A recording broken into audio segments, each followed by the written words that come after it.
Alhamdulillahilladzi an'amana bi ni'matil iman wal islam wa nusalli wa nusallimu ala khairil anam Sayyidina Muhammad wa ala alihi wa sahbihi ajma'in amma ba'd. Rabbi shrah li sadri wa yassir li amri wa hlul 'uqdatam min lisani yafqahu qawli. Rabbi yassir wa la tu'assir. Rabbi tammim bil khair bi rahmatika ya arhamar rahimin. Assalamualaikum warahmatullahi wabarakatuh. Salam ukhuwah, salam sejahtera kepada yang berbahagia Al-Fadil Ustaz Muhammad Nazri bin Haji Mustaqim yang sudi bersama kita untuk tadabbur surah Al-Baqarah sebentar lagi.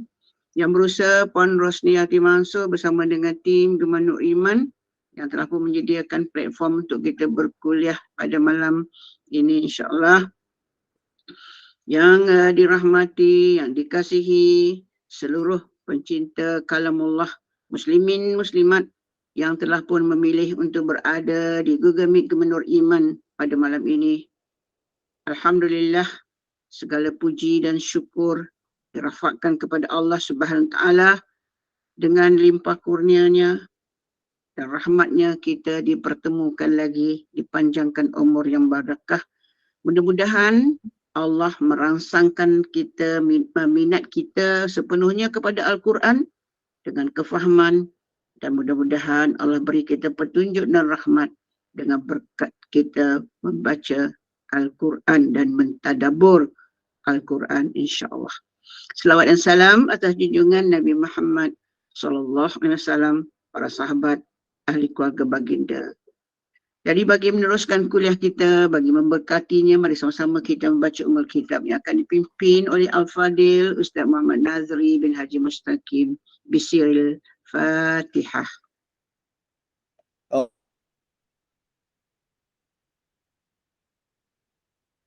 A'udzubillahi minasyaitonirrajim. Bismillahirrahmanirrahim. Alhamdulillahi rabbil alamin. Ar-Rahmanir-Rahim. Maliki yaumiddin. Iyyaka na'budu wa iyyaka nasta'in. Ihdinas siratal mustaqim. Siratal ladzina an'amta 'alaihim ghairil maghdubi 'alaihim waladdallin. Amin. Amin ya rabbal alamin. Mudah-mudahan mendapat keberkatan dan dipayungi oleh para malaikat ketika kita berada di halqah ilmu pada malam yang penuh barakah ini. Tanpa melengahkan masa lagi, dengan segala bangga dan sukacita, saya serahkan kuliah malam ini kepada yang berbahagia Al-Fadil Ustaz Muhammad Nazri bin Haji Mustaqim untuk mentadabbur ayat ke-180 surah Al-Baqarah. Dipersilakan. A'udzubillahi minasyaitonirrajim. Bismillahirrahmanirrahim. Alhamdulillahilladzi hadana lihadza wa ma kunna linahtadiya laula an hadanallah.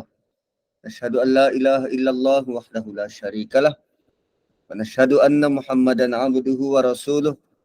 Allahumma shalli wa sallim wa barik ala Muhammad wa ala ali Muhammad kama shallaita ala Ibrahim wa ala ali Ibrahim fil alamin innaka Hamidum Majid. Rabbi shrah li sadri wa yassir li amri wahlul 'uqdatam min lisani yafqahu qawli. Subhanaka la ilma lana illa ma 'allamtana innaka antal alimul hakim. Rabbi yassir wa la tu'assir. Rabbi tammim bil khair ya arhamar rahimin. Assalamualaikum warahmatullahi wabarakatuh. Alhamdulillah, kita dah masuk ayat yang baru 180 suratul Baqarah, ayat berkaitan dengan munazzimah. Apa munazzimah? Undang-undang. Dan kali ini undang-undang tentang harta benda. Sebelum ini undang-undang tentang nyawa, fizikal.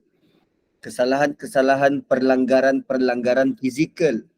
Kali ini tentang harta. Dan bagaimana undang-undang harta ni Allah datangkan, dan beberapa ayat selepas ni kita masuk ayat-ayat tentang puasa. Kan macam sekejap dia dah sampai dah ayat puasa. So ayat puasa nanti bermula daripada ayat 183, kita akan skip sampai 187. So waktu Ramadan hari tu dah lalu kan, ayat tentang puasa tu. Semua dah faham kan? Okey. So ayat 180, kutiba alaikum idza hadara ahadakumul maut. Diwajibkan pada kamu bila seseorang hampir mati. Hampir mati ni sama ada dia memang sakit berpanjangan ataupun tiada peluang untuk sembuh. Tiada peluang untuk sembuh. Lalu intaraka khairanil wasiyah, kalaulah dia meninggalkan sebarang kebaikan, dan kalaulah dia meninggalkan sebarang harta, kan ya, seorang itu akan ada juga harta yang dia dah kumpul, dan harta tu bila dia tak diberi, dia tak dibahagikan mengikut apa yang Allah buat, mold daripada Allah, acuan dari Allah, maka dikuatiri harta tersebut boleh menimbulkan kacau bilau dalam keluarga. Kerana harta tu boleh memecah belahkan ahli keluarga. Perasan tak tuan-puan? Mak bapak kadang terkejut saya. Kadang mak bapak ni dia bertungkus lumus untuk keluarga. Bertungkus lumus untuk keluarga dan akhirnya dia sendiri tidak dapat menikmati harta tersebut. Ialah dia dah mati kan. Dia sendiri tak dapat menikmati harta tersebut, lalu kerana dia bertungkus lumus untuk keluarga dan dia tak ada masa untuk anak-anak dia. Lalu anak-anak tu membesar tanpa mendapat perhatian dan kasih sayang daripada keluarga. Dan akhirnya bila mak bapak tu meninggal, si anak berebutkan harta tu. Sedangkan sewaktu bertungkus lumus nak dapatkan harta tu, apa impian mak bapak ni? Mak bapak punya impian ialah ini semua untuk anak aku. Ini semua supaya anak aku senang nanti. Tapi rupanya momen-momen yang sepatutnya dia bersama dengan keluarga tak dapat dimanfaatkan dengan sebaik mungkin sebab dia terlalu sibuk dan leka dengan harta. Bukankah itu satu bentuk scam dan penipuan dari dunia? Kita ia kejar konon-konon untuk kebaikan, rupanya dia mendatangkan keburukan. Dan masa yang telah berlalu takkan mungkin boleh diulang kembali dan akhirnya kita menyesal, terutamanya di hari tua.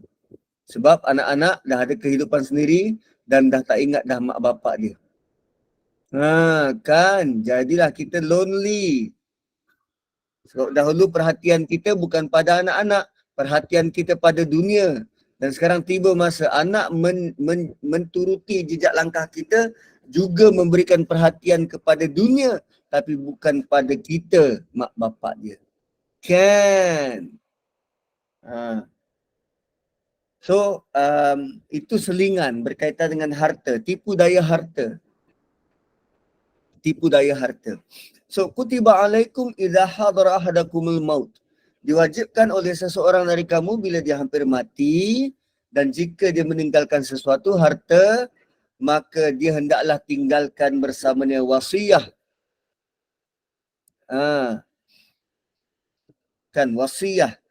Dan wasiat ini lil walidain, untuk kedua orang tua, wal aqrabin, kepada kaum kerabat, bil ma'ruf, dengan cara yang semua orang tahu, dan perkara ini adalah kewajipan haqqan alal muttaqin, bagi orang-orang bertakwa yang tak nak ujian harta ni menimpa keluarga dia. Bagi orang-orang bertakwa, dia sangat jaga diri, bukan sekadar jaga diri, tetapi dia nak jaga keturunan dia, maka dia prepare supaya anak cucu dia tak gaduh. Dia well prepared. Itu maksud bertakwa.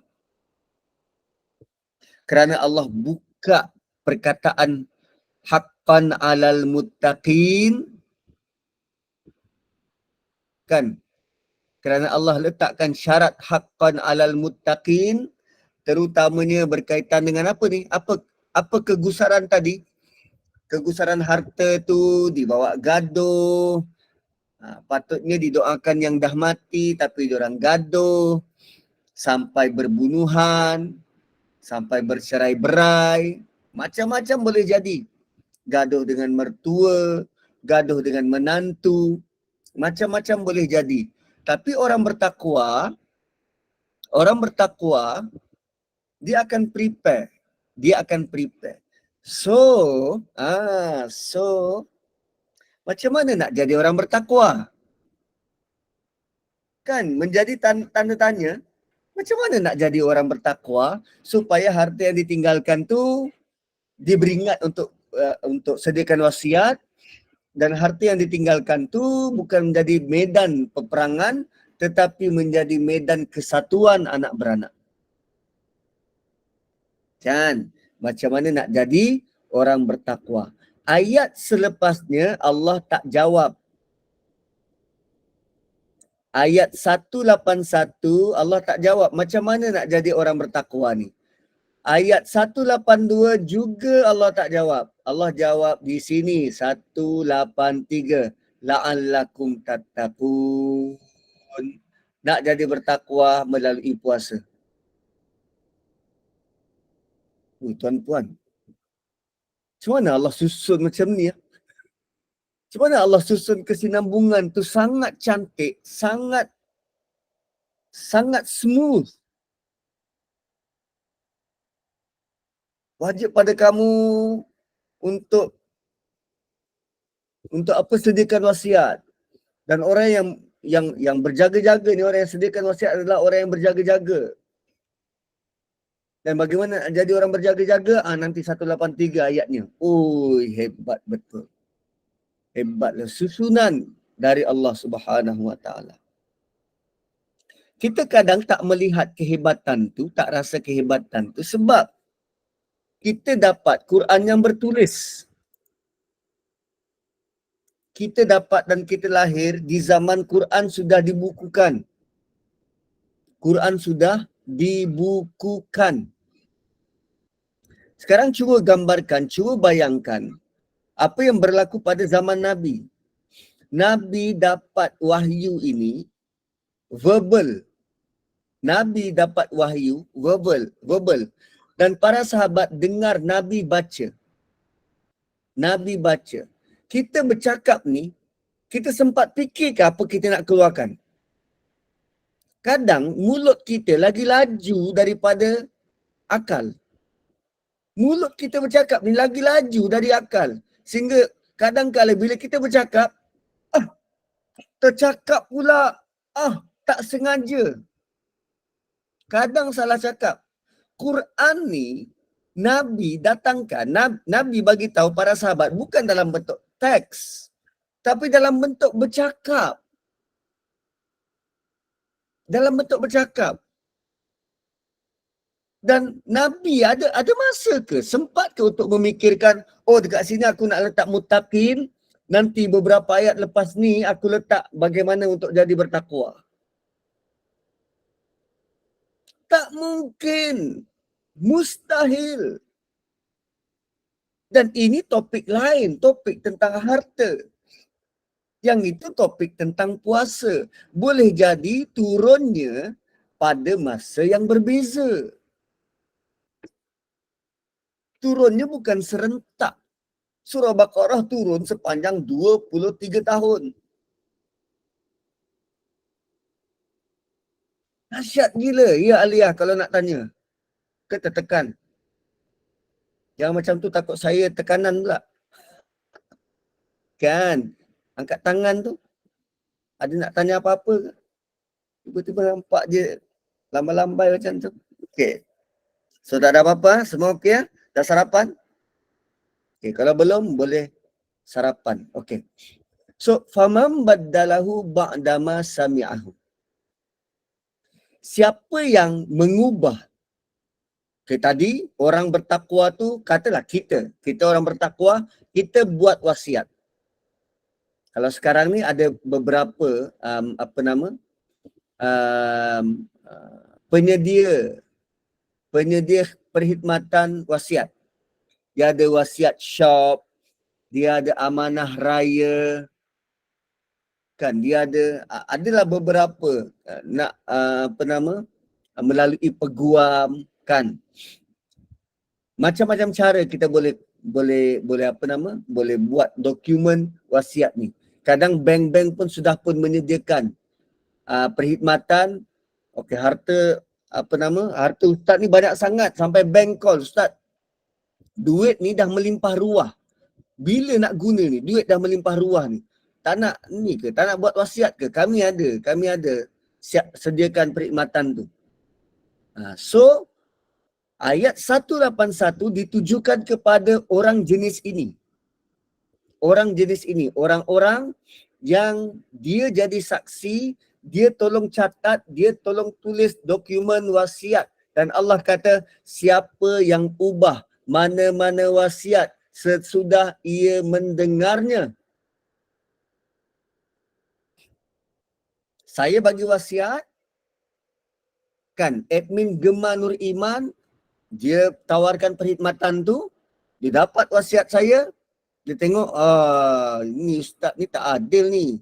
Pada anak bungsu dibagi lebih, anak kedua, ketiga kurang. Ini tak adil. Dia ubah. So bila dia ubah, Allah kata fa innama ismuhu 'alal ladzina yubaddiluna. Maka dosanya hanya ditanggung ke atas orang yang mengubah, bukan yang memberi wasiat. Benda ni bahaya. Sebab boleh jadi orang yang mendengar pada waktu itu bini nombor 4. So bini nombor 4, dia pergi goda suami dia, letak semua harta estet, ladang lumba kuda, harta dalam negara, harta luar negara, semua atas nama ayang. Sebab kekanda sudah mau, mampus. Bini-bini yang lain, tak dah. Faman baddalahu ba'dama sami'ahu fa innama ismuhu 'alal ladzina yubaddiluna. Siapa ubah, maka sungguh dosanya akan ditanggung oleh orang yang mengubah. Dan kemudian Allah kata, bukan kau seorang yang mendengar. Innallaha sami'un alim. Allah maha mendengar dan Allah sangat tahu apa yang berlaku. Jeng jeng jeng. So kalau mau berkuasa jadi bini muda. Senang tukar wasiat. Kan. Biar kanda dengar dinda saja. Begitu. So Allah dah sebut tentang orang bertakwa yang sediakan wasiat. Allah dah sebut tentang pemegang amanah. Pemegang amanah yang tidak amanah. Tapi bukan semua pemegang amanah tidak amanah. Ada pemegang amanah yang begitu amanah. Sehingga dia mengekalkan keadilan dalam wasiat. Bagaimana? Ayat 182. Faman khafa min musin janafan au ithman fa aslaha bainahum fala isma alaih. Kalau dia tahu bahawa wasiat itu tak adil atau melakukan dosa dalam wasiat, lalu dia tampil mendamaikan antara waris, maka itu tak berdosa. So pemegang amanah kena tahu, kena seimbang, kena faham selok-belok. Kalau sudah semua nama atas bini nombor 4, dah tentu ada manipulasi. So pihak peguam dia tak boleh nak terima begitu saja.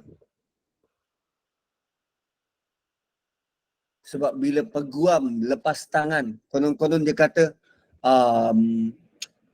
macam mana tu konon-konon dia kata, saya tak boleh campur tangan kehendak klien saya. Semua atas bini nombor 4. Kau tak fikir ke?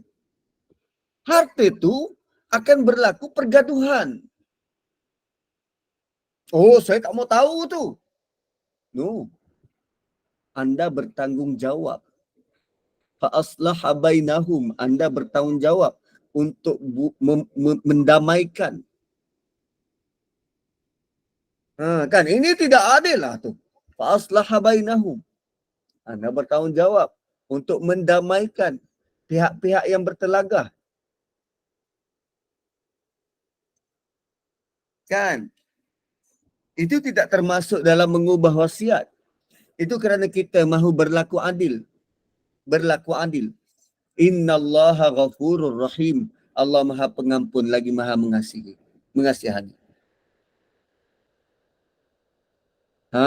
Gitu. Itu tentang wasiat. So, ayat puasa 183, 184, 185, ada banyak peraturan kat sini. Kita skip 186, kita skip 187 pun banyak peraturan 187. So 187 ditutup dengan yattaqun, jujukan 5 ayat puasa untuk membina takwa, menyahut atau melengkapkan keperluan untuk orang-orang yang benar-benar jaga diri, bersedia dengan wasiat supaya tak susahkan orang lain. Sekarang kita nak pergi 188. Ui, cepat betul Ustaz. Cepat. Sebab kita baru saja lalu 5 ayat tu tentang puasa. Dan nanti kalau nak belajar lagi, tunggu puasa akan datang. Senang. Ulang 2-3 kali pun tak apa. So, ayat tentang puasa kita baru saja lalui. Yang itu biar tuan-puan ulang kaji pada rakaman-rakaman yang telah lalu. So, kalau kita ulang pun dia macam, kalau orang Arab kata tahsilul hasil. Macam mana kita buat, macam itulah jadinya. Berulang kali buat pun macam tu juga jadinya. Gitu. Okey. So 188. Sekejap aku nak cari dia punya. 18886. Panjang betul puasa ni lah. 188. Ni 187. Memang panjang. Lakum tatakun. Okey. Seterusnya. 188. So 188 adalah sambungan kepada 180, 181, 182. Ini sambungan dia. Rupanya hal ehwal berkaitan dengan harta, kita perlu meningkatkan takwa supaya, kenapa perlu tingkatkan takwa? Supaya selok-belok berkaitan dengan harta ataupun tindak tanduk kita untuk mengagihkan harta itu bukan sahaja adil tetapi dilihat adil. Sebab hanya orang bertakwa akan jaga diri dia daripada makan harta dengan jalan yang salah. Wala ta'kulu amwalakum bainakum bil batil. Hanya dengan takwa kita akan takut untuk makan harta dengan jalan yang salah. Jangan makan dengan cara yang batil. Atau waktu dulu biha ilal hukam. Atau kita bagi rasuah kepada hakim-hakim. Oh, hulur harta kamu kepada hakim-hakim. Litakulu fariqam min amwalin nas. Kerana nak makan sebahagian dari harta manusia.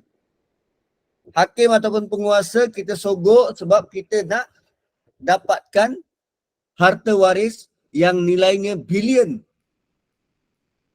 Kita dah pakat dengan peguam, dah pakat dengan hakim, nafikan hak orang lain. Ayat ini turun 1400 tahun dulu tuan-puan. Dan sepanjang zaman dia menjadi realiti, ketamakan kerakusan manusia tentang harta. Bil ithmi, dengan cara yang salah, dengan cara yang berdosa. Wa antum ta'lamun, sedangkan kamu tahu benda itu salah.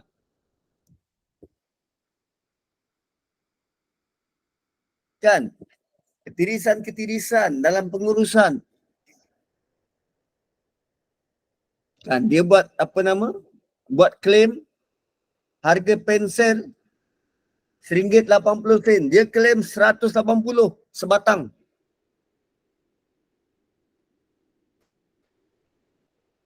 Dia claim 180. Dan waktu dapat tu ada dia kisah tentang halal haram. Tak ada. Yang penting dia boleh joli. Yang penting dia boleh makan. Tapi kalau sebut ajak makan babi, tak nak dia kata haram. Tapi duit rasuah nak. Tanpa segan silu minta pada tauke-tauke. Tanpa segan silu. Kadang tauke tu tak hulur duit cash. Dia bagi kad. Ini kad unlimited. You guna berapa banyak you mau. So dia pergilah Genting ke, dia pergi apa? Legoland ke, swipe saja. Mana ada transaksi, tak ada bukti. Kalau kereta dia nak servis, dia pergi dia hantar dekat kedai tu, orang lain yang bayar. Nak tukar tayar, pergi dia kedai tayar, nanti orang lain bayar. Tudlu biha ilal hukam li ta'kulu fariqam min amwalin nas bil itsm. Antum ta'lamun, sedangkan dia orang tahu benda tu salah. Dia tahu benda tu salah. Tapi sebab dah berakar umbi. Berakar umbi. Kali pertama dia buat, dia ada rasa bersalah. Tapi lama kelamaan dia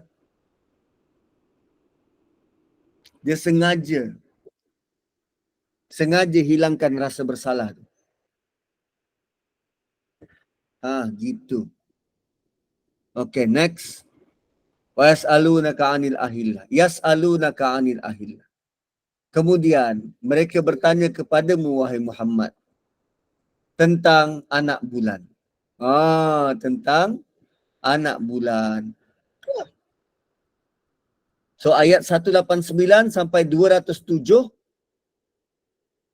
189 sehingga 207 nanti.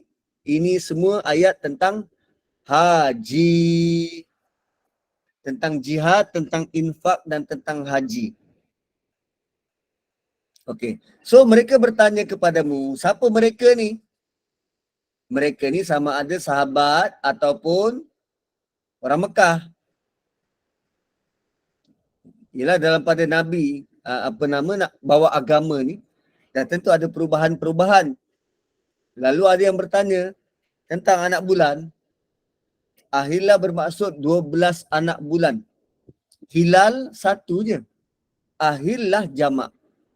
So bila anak bulan sudah kelihatan, itu tandanya masuk bulan yang baru.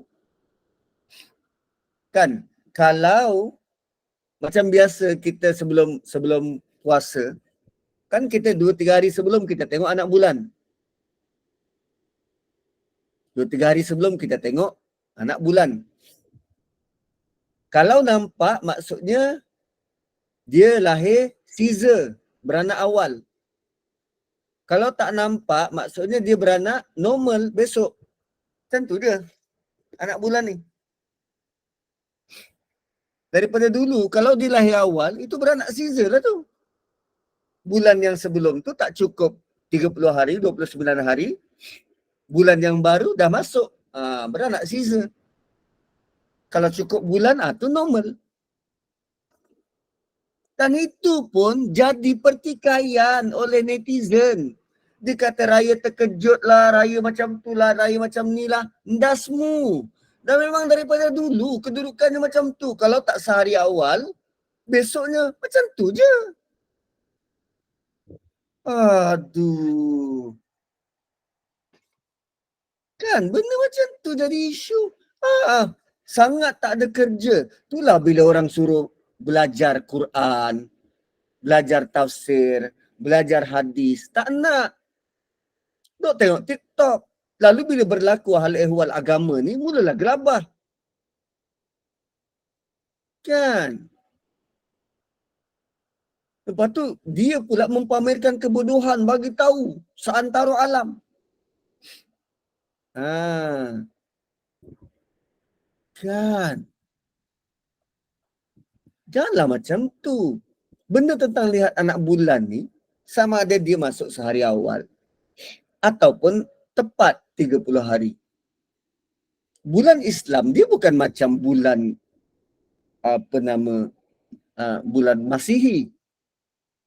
Dia bukan macam Februari ada 28 bulan, tak. Bulan Islam sama ada 29 atau 30. 29 atau 30. Tak ada sampai 31. Dia dua nombor je. 29, 30. Tak 30, 29. Tak 29, 30. Begitu Allah buat. Kan? Bulan Masihi dia ada 31. Bila masa pula bulan ada 31?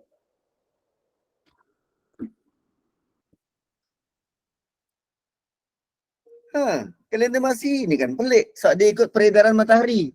Dia kira matahari tu berapa? 365 hari. Tapi dua-dua kiraan itu Allah terima. Bila sebut berkaitan dengan ibadah, Allah ada perkiraan dia sendiri. Anak bulan, bulan yang baru. Begitu. So kiraan tepat adalah ikut kalender Qamari, kalender bulan. So dia memang kira perjalanan bulan tu. Dan setiap bulan pejabat mufti akan pergi tengok cerap anak bulan. Bukan hanya untuk Syawal, bukan hanya untuk Zulkaidah je, tak.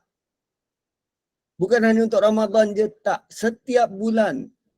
Sebab dia nak tengok konsisten dengan perkiraan kalender. Kita dah kira kalender punya kira-kira tahun, 2 tahun. Dia nak tengok konsisten tak? Gitu. Dan antara ilmu yang semakin ditinggalkan, inilah ilmu falak. Ilmu falak. Dan bukan semua orang boleh belajar ilmu falak. Saya tak tahu. Dan kena orang yang benar-benar minat kerana dia punya istilah tentang ilmu falak ni memeningkan dan kena mahir matematik sebab dia mengukur darjah, jarak, dia ada sudut dia nak dipandang. Apa benda sudut aku pun tak tahu, tapi begitulah.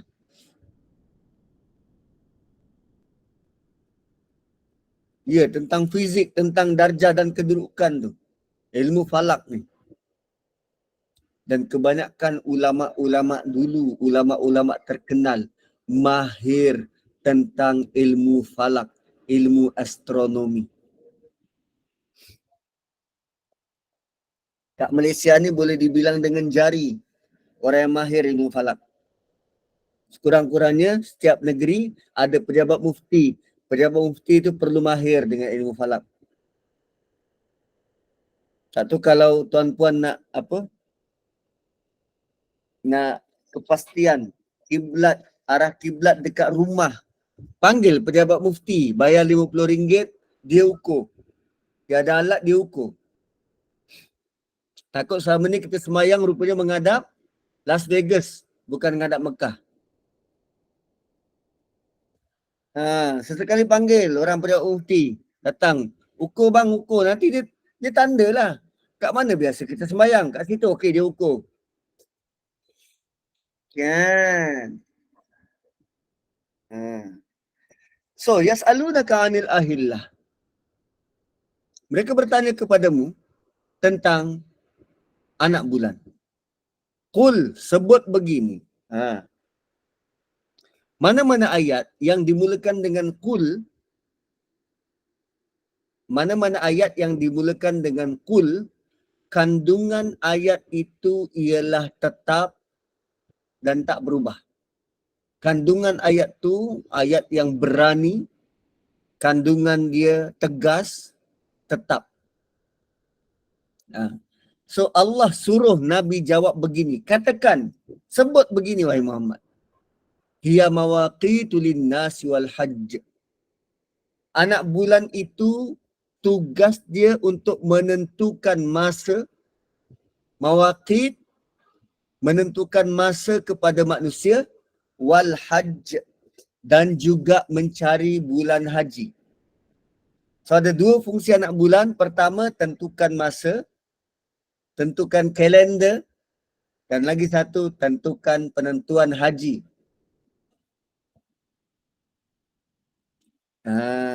Kan? So Allah beritahu bahawa anak bulan ini bagi faedah kepada manusia untuk tentukan waktu yang boleh mereka guna, Dan kita sekarang kan ada sistem kalender. So dengan anak bulan, maka senanglah untuk kita buat perkiraan atau buat apa-apa janji untuk jumpa ke atau bagaimana. So selain daripada kegunaan harian, anak bulan juga terlibat dengan perkara ibadah. Bila musim haji, bila Ramadan, bila Syawal. So banyak juga sebenarnya masa untuk kita jaga. Dalam banyak-banyak masa yang kita kena jaga, Allah sebut satu yang penting, bulan haji. Sangkaan kita Allah sebut tentang puasa. Kan sebab baru saja habis tentang bulan puasa. Tapi Allah sebut tentang haji sebab selepas puasa datanglah haji. Begitu. Lepas puasa datanglah haji.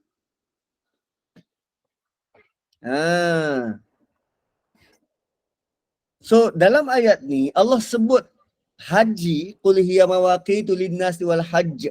Disebut haji itu ada sebab. Apa sebabnya? Waktu itu Islam masih awal berada di Madinah. Tahun pertama, tahun kedua berada di Madinah. Mekah pula di tangan musyrikin Mekah. So sahabat ni dia tertanya-tanya, macam mana diorang nak pergi buat haji? Sebab musyrikin Mekah tak benarkan benda tu berlaku. Manakala Kaabah waktu tu penuh dengan berhala. So diorang nak tawaf keliling Kaabah pun macam, ini berhala kot aku tawaf ni. Kan. So jalan keluarnya sebenarnya Allah beri isyarat bahawa mereka perlu fokus menyediakan usaha untuk buat haji. Diorang kena buat persediaan untuk buat haji sebab kalau nak buat haji, diorang perlu bersihkan Kaabah. Nak bersihkan Kaabah maksudnya mereka perlu ambil alih Mekah. Dah sedia belum? Dalam ayat ni Allah sedang isyaratkan kepada para sahabat sedia untuk berperang dengan musyrikin Mekah. Itulah misi yang Allah bagi. Tengok, bila sahabat tanya tentang anak bulan, kegusarannya yang lain, Allah datangkan jawapan lain. Kau nak haji, sedia untuk berperang. buat preparation. Itu misi Allah bagi. Setiap kali mereka melihat anak bulan, mereka akan ingat tugas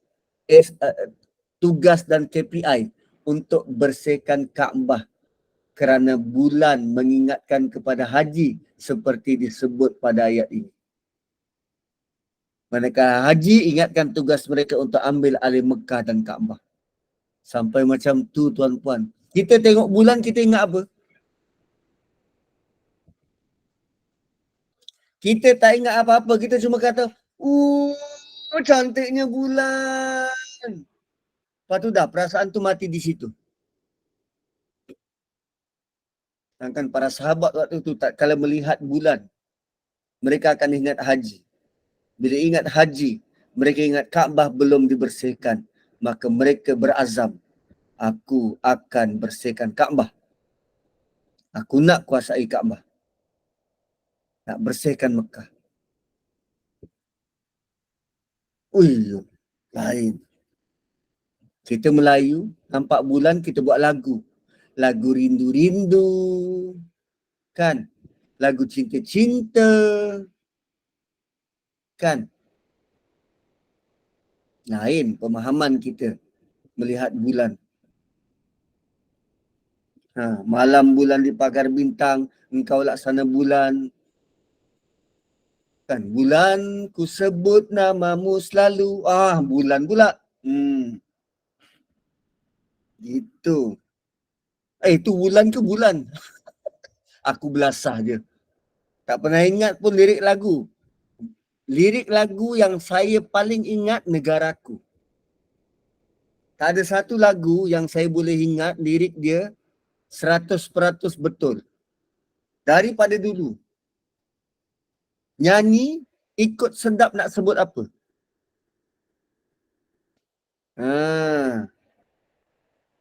Negaraku dia lekat betul liriknya tu dari awal sampai habis.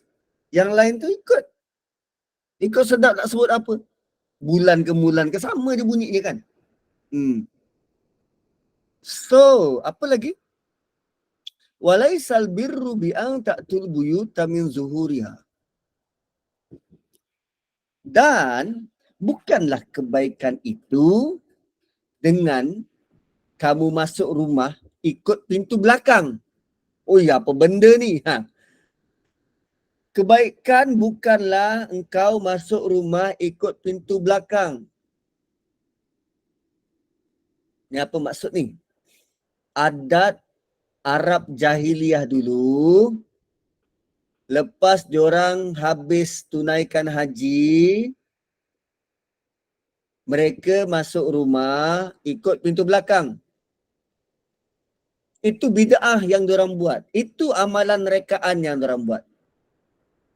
Habis haji, masuk ikut pintu belakang. Tak boleh masuk ikut pintu depan. Masuk ikut pintu belakang. So, bila jahil, maka mereka akan reka-reka amalan yang pelik-pelik. Mereka-reka amalan yang pelik-pelik. Lalu kita baca ni, teruk betul lah diorang ni masuk dari pintu belakang.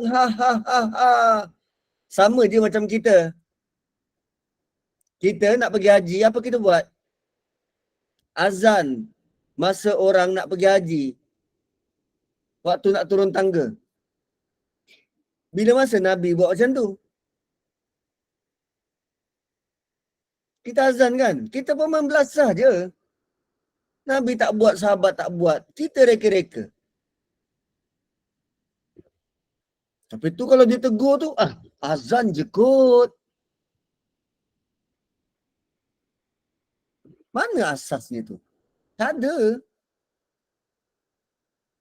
So kalau kita masih buat, dan diharap selepas ni kita tinggalkan, kalau kita masih buat, sama je kita macam musyrikin Mekah. Kita reka syariat, diorang pun reka syariat. Tak nak kalah. Kan? Nak bareng-bareng masuk neraka. Kan berpegang tangan, pimpin tangan dengan musyrikin Mekah. Jom kita masuk neraka, jom. Kau. Ya, orang dulu buat macam tu. Tapi janganlah kita main ikut saja bulldoze. Kita tak salahkan orang dulu sebab mereka nak dapatkan maklumat tu sukar dan susah. Sekarang kita senang dapat maklumat. Maka dapatkanlah maklumat yang betul, yang tepat, bukan hanya ikut-ikut. Bukankah ayat-ayat sebelum ni Allah ada warning tentang ikut-ikut? Kan. So azan, kenapa perlu azan nak pergi haji? Why? Kan sampai sekarang masih belum ada jawapan kenapa azan nak pergi haji. So ayat ini sebenarnya teguran kepada kita. Teguran juga kepada musyrikin Mekah. Terutamanya kita lah yang sedang baca ayat ni. Kan bila mereka keluar mengerjakan haji, mereka keluar dari pintu depan. Tapi bila mereka pulang, mereka masuk dari pintu belakang. Kenapa? Sebab waktu keluar untuk kerjakan haji tu, waktu tu mereka masih berdosa. So pintu depan tu pintu dosa. So balik haji dah bersih suci, janganlah lalu pintu dosa. Masuklah dari belakang. So bayangkan kalau rumah dia tu rumah flat 7 tingkat, macam rumah aku ni. Rumah flat 7 tingkat tak ada pintu belakang. Memanjat kau naik lalu tingkap. Nampak tak? Suatu benda yang kita reka ni tuan-puan, dia sampai satu masa dia pasti akan menyusahkan. Pasti satu masa nanti dia akan menyusahkan. Sekarang kita lihat, tak ada salahnya. Sama juga macam Arab jahiliyah dulu. Mereka melihat logik, ini pintu dosa, masuk pintu belakang tu pintu neraka. Tak ada salahnya. Tapi bila dunia mengalami pembangunan, kemodenan, rumah tidak seperti rumah mereka, amalan itu sangat tidak relevan. Tapi bayangkan apa saja yang Allah beri, amalan-amalan, perbuatan-perbuatan, tindak tanduk, perundangan, peraturan dari dulu sampai sekarang relevan, boleh digunakan bila-bila masa. Tak kira rumah kita rumah batu, rumah kayu, rumah papan, rumah besi, semua boleh guna. Nak masuk rumah bagi salam.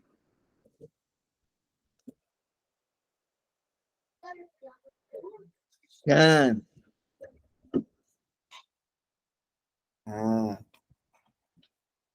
Kalau kita nak bersangka baik tentang amalan azan ni orang dulu, mungkin juga kita boleh gambarkan macam ni.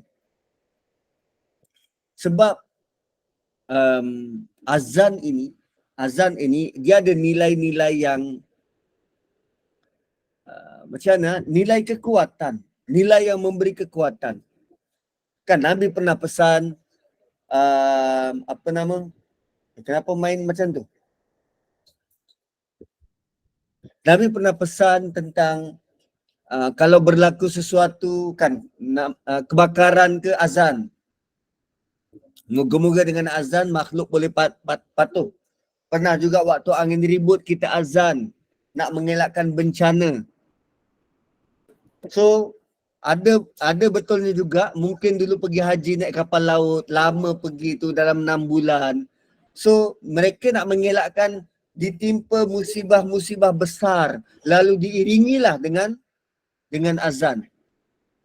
Sama juga ada amalan-amalan dia azan 4 penjuru dalam kubur. Dalam liang lahat tu dia azan 4 penjuru supaya selamat arwahnya tu nanti.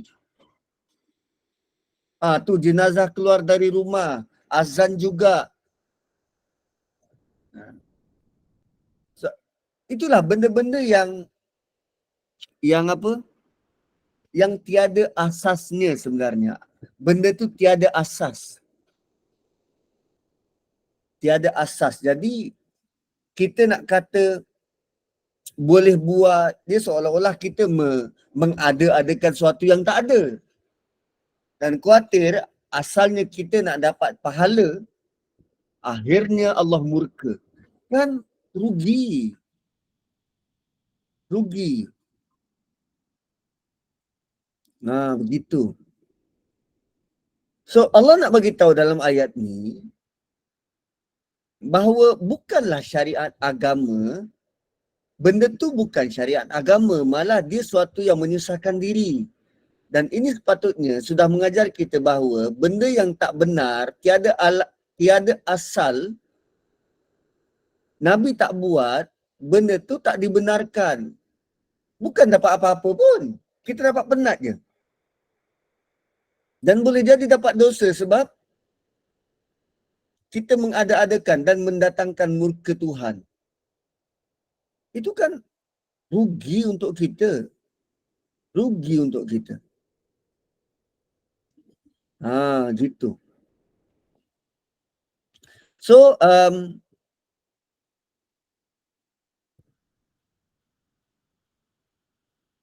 walakinnal birra, seorang Arab menanggap itulah kebaikan. Orang Arab menanggap itulah kebaikan. Tetapi Allah Subhanahu Wa Taala kata tak, itu bukan kebaikan. Kebaikan tu apa? Manittaqa. Kebaikan ialah siapa-siapa saja yang bertakwa. Siapa-siapa saja yang jaga diri untuk ikut syariat. Siapa-siapa saja yang ikut betul-betul, maka itulah kebaikan sebenar. Waqtul buyuta min abwabiha, masuklah dari pintu depan, masuklah, datangilah rumahmu, masuklah ke dalam rumah dari pintu biasa, pintu depan. Waqtul buyuta min abwabiha. Ini juga ayat yang seorang sahabat dia kata pada Umar, dia disyaki minum arak dalam rumah dia. Umar yang sedang meronda, dia pergi tangkap orang tu, pegang tangan dia. Aku tangkap engkau, minum arak. Jom pergi balai.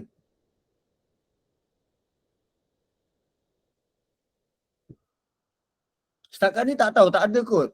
Keluar jenazah azan, tak tahu. Tak pernah jumpa. Waktu jenazah Nabi keluar, siapa yang azan? Bilal.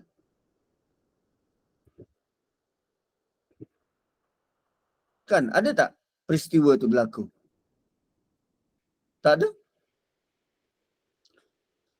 So Umar tangkap. Lepas tu lelaki tu kata, ya Umar, aku mungkin buat satu kesalahan minum arak. Tapi engkau sekurang-kurangnya buat 3 kesalahan. Pertama, engkau mengintip. La tajassasu, jangan mengintip. Dia keluarkan ayat Quran. La tajassasu, jangan mengintip. Kemudian engkau masuk rumahku ikut tingkap.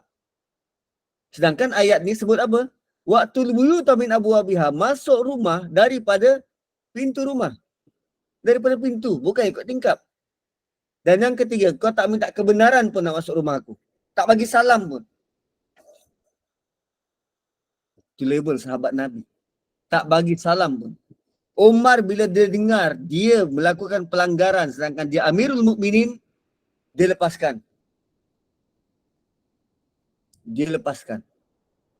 Umar beredar. Dan ada satu ketika, selesai, benda tu berlaku sudah berbulan lamanya, selesai Umar baca khutbah, laki ni datang jumpa dengan Umar. Ya Amirul Mukminin, ingat lagi tak aku?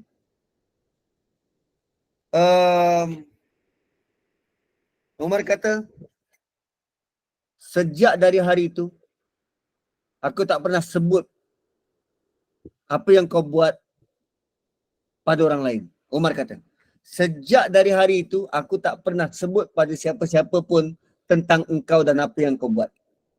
Lelaki itu jawab, sejak dari hari itu, aku berhenti minum arak.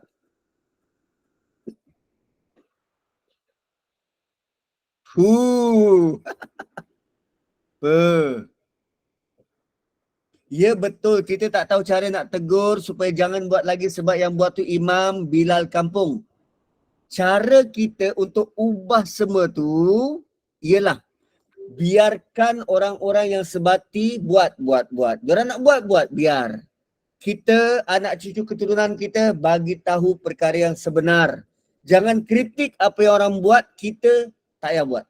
That's it.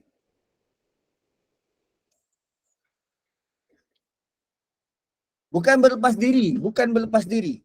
Kita nak membina sesuatu yang baru, legasi yang berfikir sehat. Legasi yang nak buat apa-apa bukan ikut-ikutan. So, kita hanya boleh kawal apa yang kita boleh kawal. Tentang Imam, Bilal kampung yang kita tak boleh kawal, jangan kawal. Nanti gaduh. Nanti berbasam muka. Nanti tak bertegur siapa. Yang kita boleh kawal ialah diri kita. Aku tak nak buat. Aku akan pesan pada anak aku, jangan buat. Diorang nak buat, silakan. Itu urusan dia dengan Tuhan. Kan. So bila kita dah belajar, kita dah ubah. Betul tu. Bila kita dah belajar, kitalah yang ubah. So wattaqullaha la'allakum tuflihun, bertakwalah kepada Allah. Kan tadi Allah kata walakinnal birra man ittaqa, kebaikan itu ialah siapa yang bertakwa. Allah tutup dengan bertakwalah kepada Allah, kamu akan berjaya.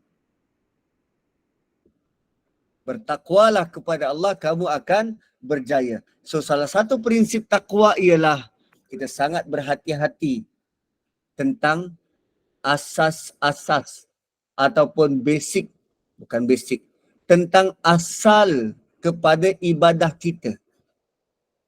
Kita akan sangat berhati-hati berkaitan dengan asas dan dari mana datang ni ibadah yang aku buat ni. Apa dalilnya? Sama seperti kita sangat berhati-hati tentang dari mana duit yang aku terima ini. Kan tadi tentang harta. Di atas tentang harta kan. So Allah kata, wala ta'kulu amwalakum bainakum bil batil. Kita sangat berhati-hati, kesan takwa tadi, kita sangat berhati-hati daripada mana aku dapat duit ni. Seperti itu juga kita perlu implement terhadap ibadah. Kita sangat berhati-hati daripada mana asas dan asal aku beribadah macam ni. Siapa yang boleh buat tuan-puan kesinambungan, similarity, kesatuan yang semacam ini kalau bukan ini datang dari Allah Subhanahu wa taala. Kita bungkam tak terfikir, begitu hebat, indah cara Allah susun. Setiap satunya bagai tikar yang dianyam, begitu halus, begitu rapat, saling kuat menguat antara satu sama lain. Punyalah saling kuat menguat sampai kita tak sedar 9.14 kita kena berhenti sekarang, 9.15 dah habis masa. Barakallahu li wa lakum. Kembali kepada moderator. Alhamdulillah, mungkin ada kita nak buka soalan ke Ustaz? Boleh. Boleh, silakan sekiranya ada jemaah yang ingin ajukan sebarang soalan berkaitan dengan tajuk yang kita bincangkan pada malam ini, silakan. Assalamualaikum Ustaz. Waalaikumsalam. Ustaz, malam ni banyak ayat-ayat peringatan besarnya bila Allah sudahkan dengan bertakwalah, dan ayat 188 Allah tekankan lagi supaya kamu berjaya kan. So saya patah balik ke atas, saya tengok pada ayat 177. Di situ saya rasa Allah highlight jelas daripada peringatan pertama bila tadi Ustaz simpulkan bukan saja nak jaga amal yang tentang rasuah, tentang wasiat, tapi kena back balik asas pada amal ibadah kan. Maknanya kalau saya solat, saya berteraskan apa, ilmu apa, sekadar tiru-tiru ke, betul saya faham ke, saya cuba baca balik ayat tu sikit-sikit naik atas, saya jumpa pada 177 tu. Memang takutlah Ustaz. Saya tak boleh, saya bergetar hati saya baca ayat ni sebabnya Allah macam highlight kan jelas kat situ. Pertama tentang rukun iman, percaya pada Allah. Lepas tu ditekankan pada malaikat-malaikat, kitab, So di sini Allah dah tunjukkan satu-satu dah sebelum kita terus pergi jauh sampai ayat 188 malam ni. Saya tak tahu nak cakap apa, tapi bila saya simpulkan tadi tu memang peringatannya sangat besar lah tentang sifat takwa ni, bukan sekadar hati-hati tentang amal-amal yang kita belajar malam ni, tapi kena back balik pada basic ibadah diri sendiri. Wallahualam Ustaz. Terima kasih banyak. Terima kasih. Kaitan yang sangat baik dan sangat menakjubkan. Terima kasih. Okey, kiranya ada lagi yang ingin beri pandangan, yang ingin ajukan soalan, silakan.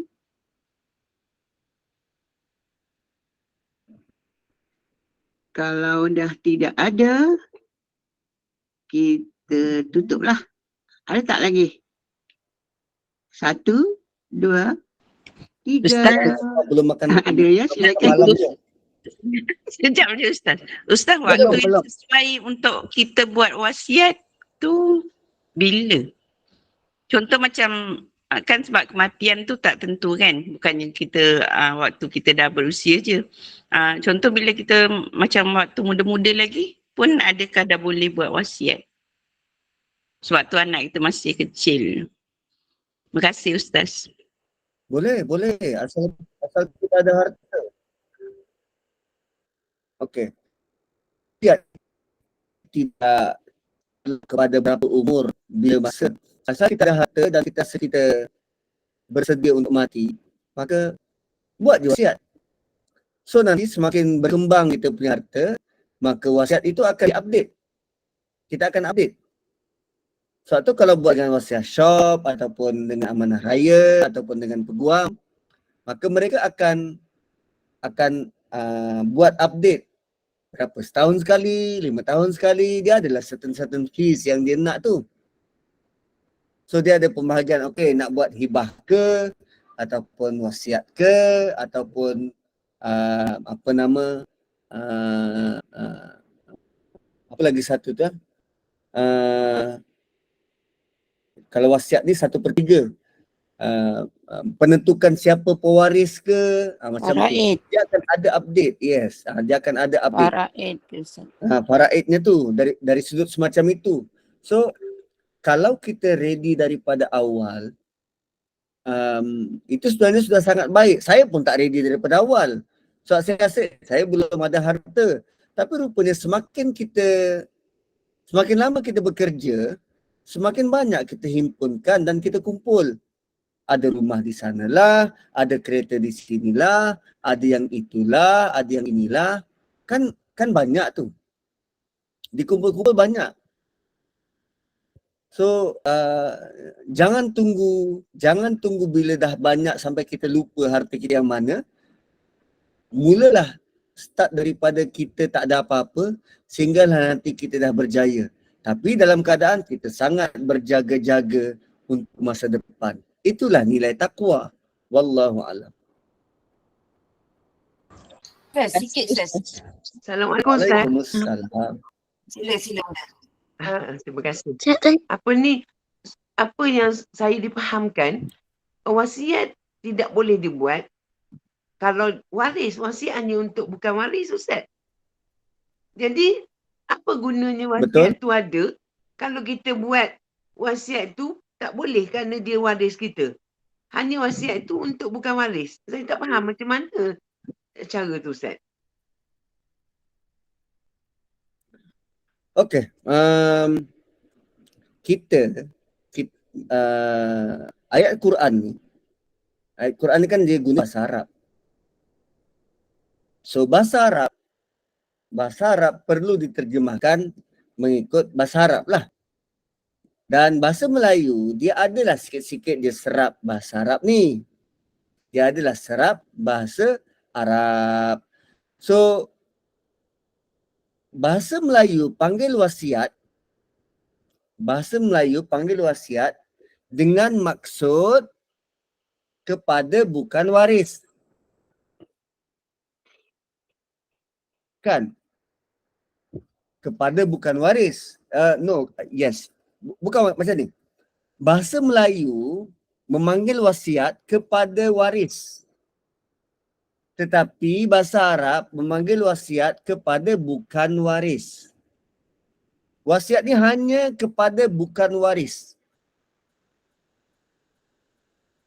Okey, wasiat ni hanya kepada bukan waris. Tapi dalam ayat ni buat wasiat untuk mak bapak atau kaum kerabat atau cara yang baik. Boleh ke buat kepada waris, Ustaz? Boleh, tak lebih dari 1/3. Boleh kepada anak angkat. Daripada keseluruhan harta, tak boleh lebih dari 1/3. Itu dia persyarat.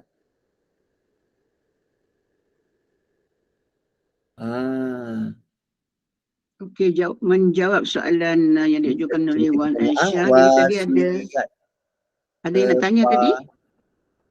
Siapa nak tanya tadi? Kuzairi ke tadi? Ada nak tanya ke ataupun daripada yang lain? Okey ni. Kepada siapa wasiat patut diberikan? Keluarga yang miskin. Keluarga sendiri tahu. Keluarga sendiri yang miskin. Tapi DP nilai tak boleh lebih dari 1/3. Anak yatim, anak angkat, anak susuan, masjid atau surau, badan kebajikan. Hari tu Imam Besar tanya. Imam Besar Masjid Negara tanya. Dia tanya, kalaulah saya ada anak dan saya susukan kepada orang India. So adakah anak saya menjadi anak susuan kepada orang India tu? Saya tanya dekat dekat rakan-rakan JAKIM, dia kata ya, anak saya jadi anak susuan kepada orang India tu. Kan dia non-Muslim kan? Okay? Jadi anak susuan. Dari sudut aurat, so aurat dia sama dan terpakai seperti mana kedudukan saudara susuan.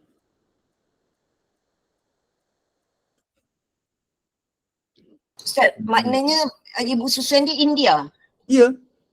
Oh, dengan Ibu susuan adik-beradik India, yang kalau India tu dia ada anak lelaki tu tak ada batas abang aurat susuan dia. seperti Masya biasa Allah. dengan pegang tak batal wuduk.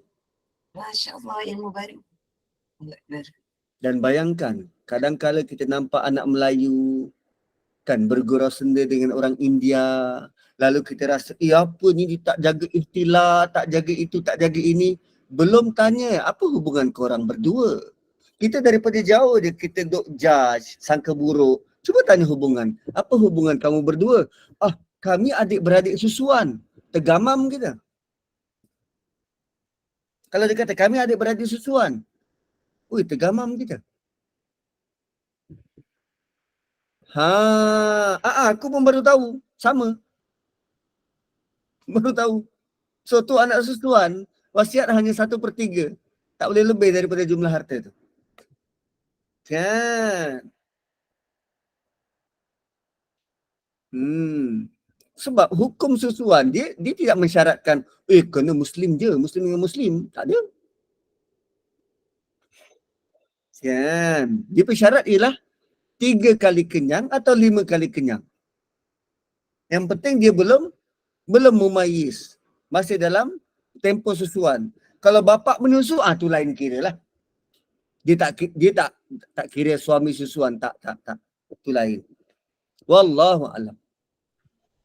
Okey, kita nak buka lagi Ustaz. Assalamualaikum Ustaz, nak tanya. Salam. Last. Okey, adik saya ni waktu dia kecil-kecil, dia ada menyusu dengan jiran sebelah tu. Jadi adik saya ni dengan anak jiran tu yang disusu tu tak boleh kahwin kan sebab dia satu susuan. Betul, tak boleh kahwin. Adik-beradik susuan tak boleh kahwin, dia dikira mahram. Dia punya aurat pun bukan macam dia punya aurat sama macam adik-beradik biasa. Tak batal wuduk. Cuma anak susuan tak terima faraid je. Itu je. Yang lain semua sama. Ustaz, Dia maknanya cuma dengan kalau yang lain agama tadi tu pun dia tak boleh kahwin lah kan? Ya betul. Masya Allah, bahaya ni kalau tak tahu hukum.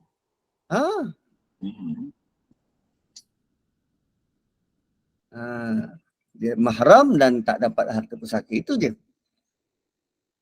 Zaman sekarang masih boleh ke cari ibu susuan? Nak cari senang je. Iklankan dekat Facebook. Lagi-lagi kalau anak kita tu level cantiknya macam anak Cik Tah. Menderu orang nak ni. Hari tu kan ada kes, dia susukan anak orang lain tanpa rasa bersalah. Nampak tak? Ini zaman edan, orang sudah mula gila. Dia boleh susukan anak orang lain tanpa rasa bersalah sampai mak orang tu pergi rampas balik anak dia. Hui, dahsyat. Ha. Ustaz, apa syarat yang perlu kita untuk bagi anak kita pada orang lain untuk disusukan? Syarat ibu susuan.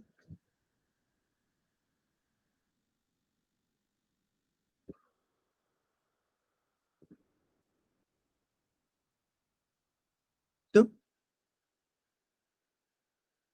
Antara ini dikata beragama Islam lah. Tapi kalau dia tak beragama Islam, dia 3 kali kenyang. Dia dah dikira anak susuan. Kan? Di bawah 2 tahun, belum capai umur, dikenali umur tamyiz, mumayyiz. Tapi sebaiknya carilah ibu yang Muslim. Sebab apa yang masuk ke dalam perut bayi itu akan menumbuhkan daging. Dan daging itu akan beri kesan.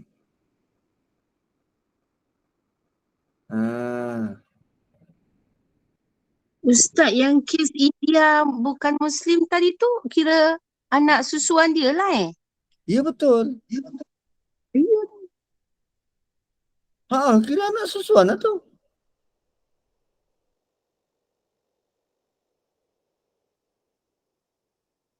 Kalau adik-beradik isteri saya, kakak yang sulung,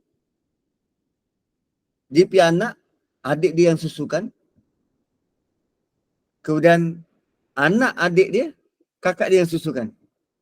Soal. Cross Ustaz. Cross. Cross. Cross fertilizer.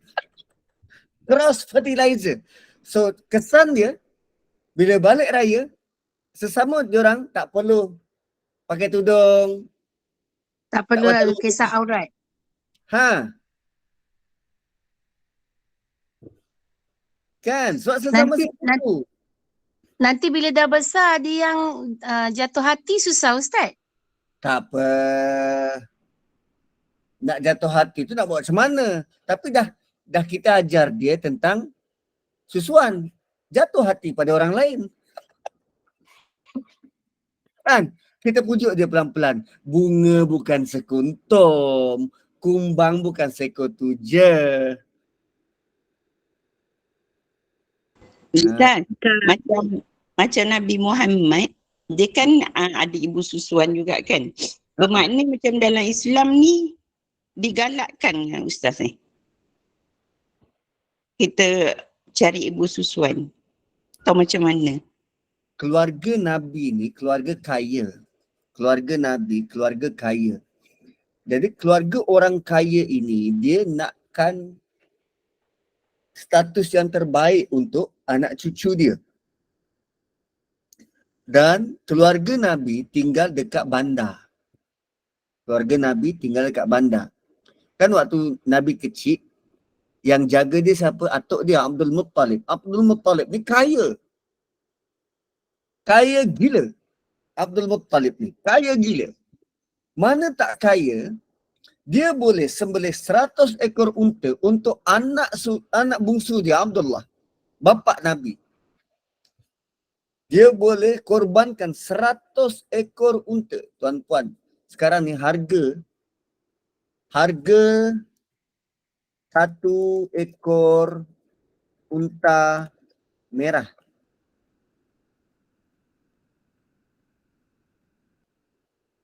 sudah dalam rupiah pula.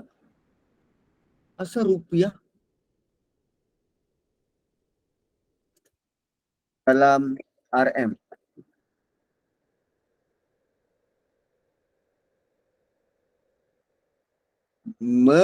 mampu mencecah puluhan ribu.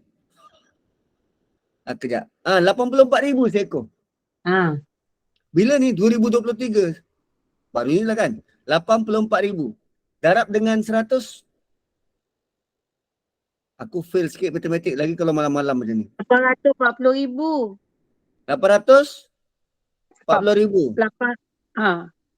So baru ni kita korban Ekor 84,000. seekor 84,000 darab 100. Itulah 84 mahalnya. juta. Juta lah bukan ribu lagi. 8.4 juta. Itulah. Baru ni kita korban, Masjid Negara tawarkan satu bahagian RM850. Tu pun kita tak mampu. Lembu. Ini Abdul Muttalib keluarkan 8.4 juta kerana gembira anaknya Abdullah lahir.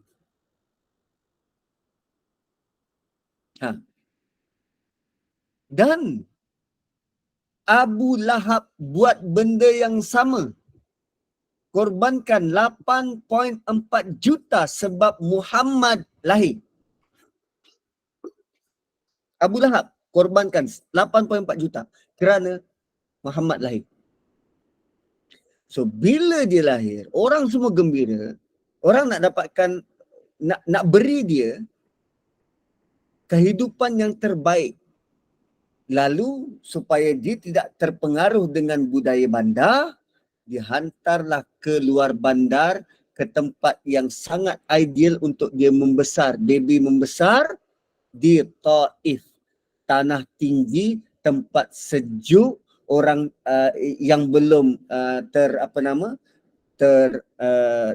terpengaruh dengan budaya masyarakat bandar, masih tulus, masih suci. Lalu diambillah ibu susuan dari Taif.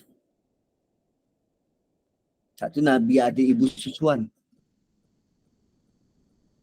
Sama macam kita nak anak kita dapatkan pelajaran terbaik, kita masukkan international school. Macam tu lah. Susu tak nak Jumax, kita susu Snow. Kan tuan-puan, anak minum susu apa?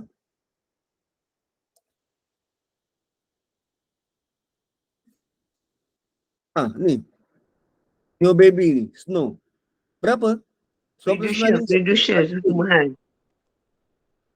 Reducer susu mahal. Yang ni 100. Betul. Kita beli susu Jumax kot untuk anak. Itu pun banco, satu sudu, banco 3 kali. Tapi kalau anak orang kaya, Satu sudu 3 dia pilih susu terbaik. 1 tin 3 hari. Begitu. So Nabi dapat layanan terhebat daripada keluarga dia.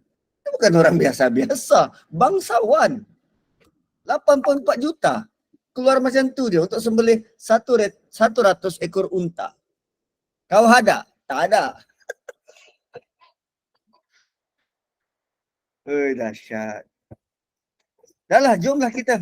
Besok kan nak kerja lagi. Dekat chat ada satu soalan Ustaz. Dekat chat. Okey, boleh.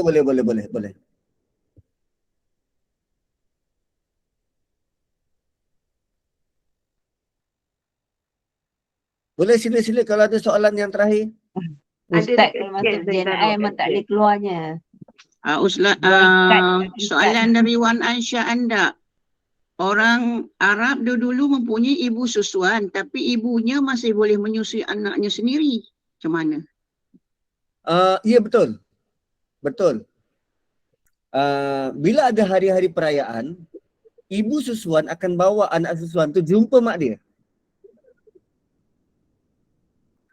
Macam tu dah.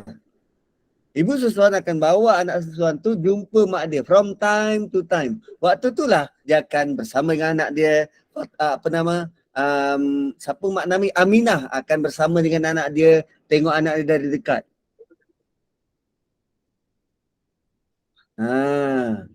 Ibunya masih menyusui anak sendiri. Tapi untuk kesejahteraan, pembangunan, tumbesaran si anak, ibu rela berpisah dengan anak. Berapa tahun sampai berapa tahun umur Nabi? 5 tahun. Dia sempat bersama dengan mak dia full time 1 tahun. Usia 6 tahun Aminah wafat. Kan? Dah lama tak dengar nama Aminah disebut.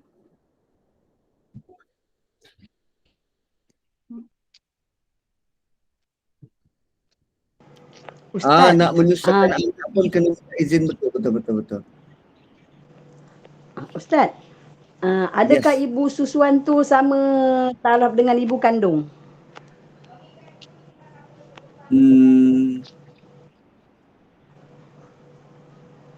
Macam kita kena beri perhatian lah macam ibu kandung sendiri juga. Nabi dengan ibu susuan dia dilayan macam ibu sendiri. Siapa ibu susuan Nabi? Ummu apa? Ummu Aiman. Sa'diyah. Bukan Ummu Aiman. Halimah Okey. Halimah Ummu Sa'diyah. Aiman dia cakap. Dia apa? Halimah Sa'diyah. Ini lain. Ibu susuan pertama Suhaibah Ustaz. Lepas tu yang lama dengan Halimah Sa'diyah. Ummu Aiman? Ummu Aiman pengasuh. Pengasuh. Okey, nak cerita pasal Ummu Aiman ni. Satu-satunya manusia yang mengenali Nabi semasa dia kecil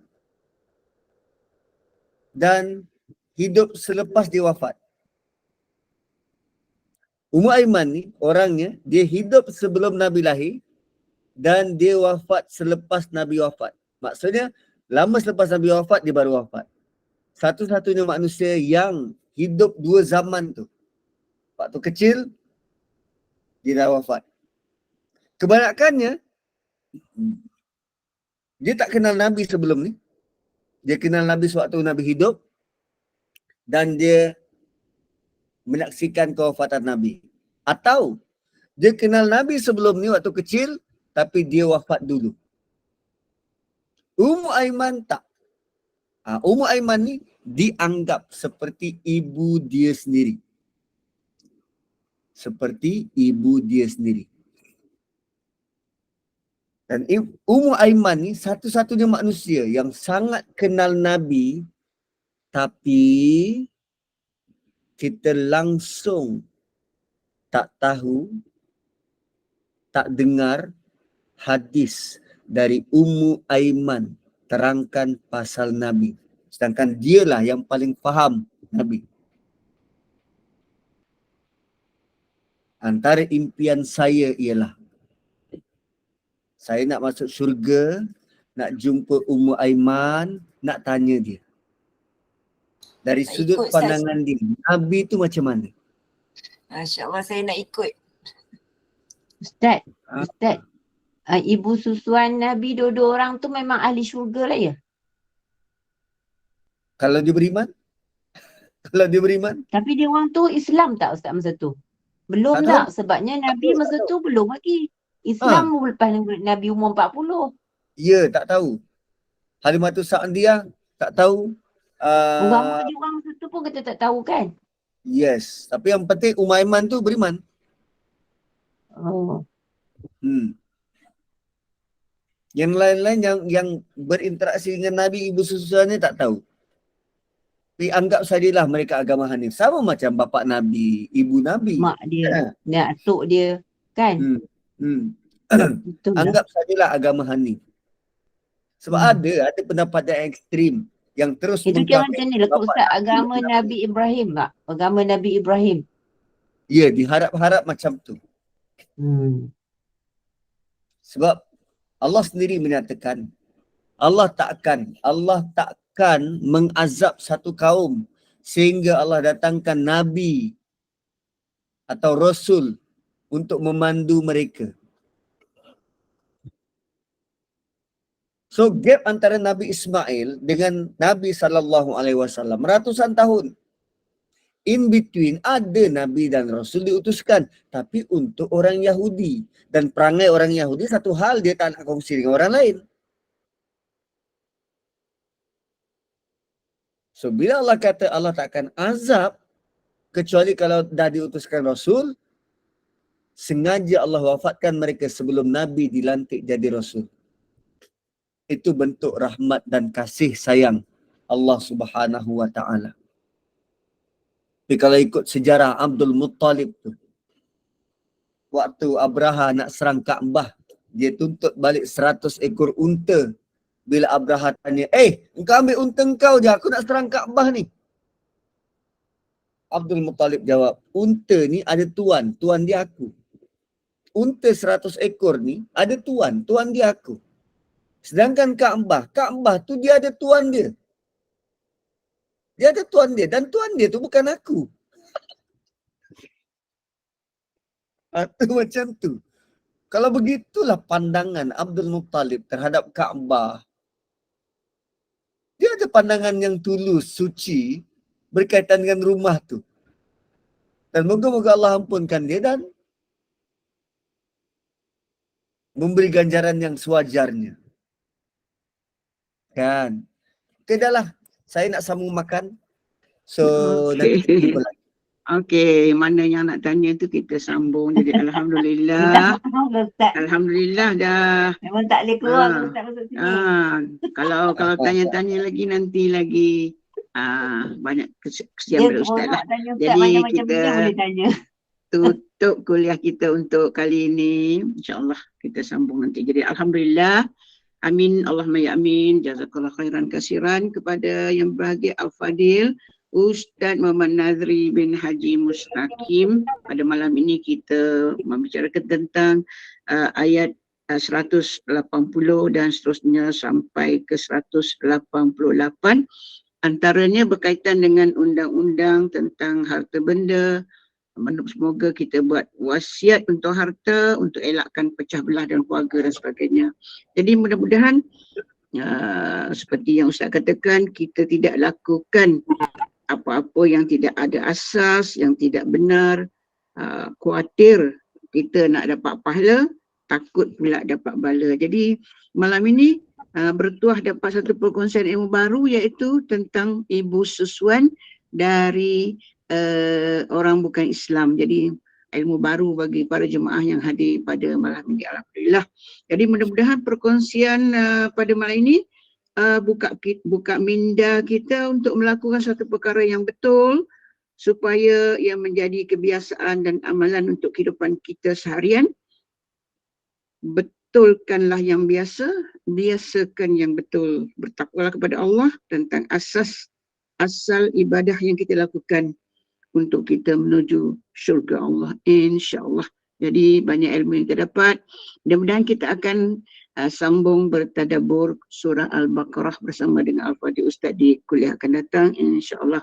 Terima kasih kepada tim Gubernur Iman, terima kasih kepada para jemaah yang bersama mengimarkan kuliah pada malam ini. Mudah-mudahan Allah beri hiasi diri kita dengan ketakwaan, dengan nikmat yang melimpah ruah, dan Allah beri kita petunjuk dan rahmat dengan berkat kita membaca kalamullah. Amin ya rabbal alamin. Kuliah kita besok pada pukul 6.45 pagi seperti biasa. Bacaan Yasin, doa dan selawat. Besok kita ada tazkirah dari yang berbahagia Al-Fadhil Ustaz Mahmud Mastam, hijrah, muhasabah dan berubah. Jadi untuk pagi esok teruskan bersama dengan Google Meet Gubernur Iman. Jadi sebagai penutup tirai, sekali lagi dipersilakan Al-Fadhil Ustaz Muhammad Nazri bin Haji Mustaqim untuk membaca tasbih kafarah dan menutup kuliah dengan surah Al-Asr. Jadi saya sudahi dan wabillahi taufik. Wassalamualaikum warahmatullahi wabarakatuh. Subhanakallahumma bihamdik nashhadu an la ilaha illa anta wa nastaghfiruka wa natubu ilaik. Wal 'asri innal insana lafi khusr illa alladhina amanu wa 'amilus solihat wa tawasaw bil haqqi wa tawasaw bis sabr. Assalamualaikum warahmatullahi wabarakatuh. Terima kasih semua, terima kasih. Salam. Terima kasih Ustaz.